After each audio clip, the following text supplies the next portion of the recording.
Okay, let's talk about this wild moment from the Marlins game last night. Imagine you're a baseball player. You make a mistake in the field, costing your team a run, and then just minutes later, you're the hero with a game-changing homer. That's the kind of emotional roller coaster that defines sports, right? But wait, let's dig deeper.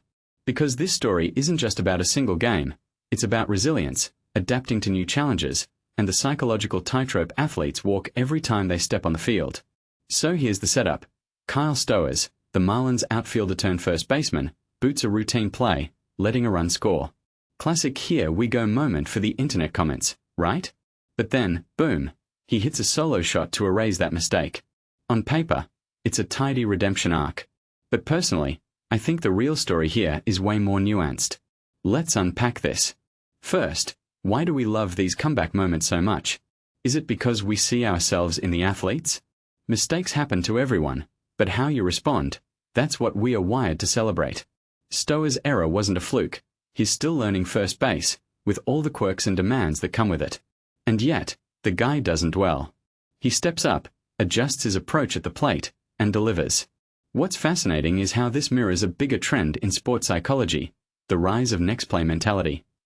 It's not just about talent, it's about mental reset buttons. But let's get controversial for a second. Should teams really prioritize defensive versatility if it means sacrificing elite fielding?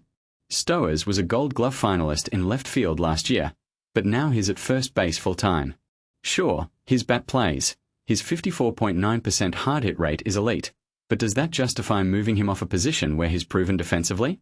I'd argue this is a microcosm of modern MLB strategy. Power reigns supreme, and teams are willing to gamble on defensive projects if the bat can carry the load. But is that sustainable? Or are we just seeing a short-term fix for a playoff push? And here's a twist. Stowers' error might have actually helped the Marlins. Wait, hear me out. That mistake forced pitcher Janson Junk to refocus mid-inning, leading to a clutch strikeout to end the threat. Junk admitted he let his guard down after thinking the inning was over. Classic human element. So sometimes, adversity creates moments of growth. How many times have we seen a team's momentum shift after a perceived low point? This isn't just a feel-good story, it's a lesson in how pressure can forge better performance. But let's zoom out. What does this mean for Stowers' career? The Marlins clearly see potential beyond 2026, but his defensive struggles at first base raise questions. His -2 defensive runs save stat isn't a death sentence. Players adapt all the time, but it's a red flag. The bigger question: can his offensive production offset defensive liabilities long-term? His 16 homers this season say yes, but baseball's a long game. If his bat cools off, does the experiment at first base still make sense? Or does this become a cautionary tale about overvaluing power? One thing that immediately stands out is how this reflects the evolving role of players in today's game. Positional flexibility is currency, but at what cost? Stowers' transition feels like a gamble, one that could pay off if his offense keeps carrying him. And from Miami's perspective, they're in a playoff race, so the short-term calculus makes sense. But for Stowers personally, this could define his legacy.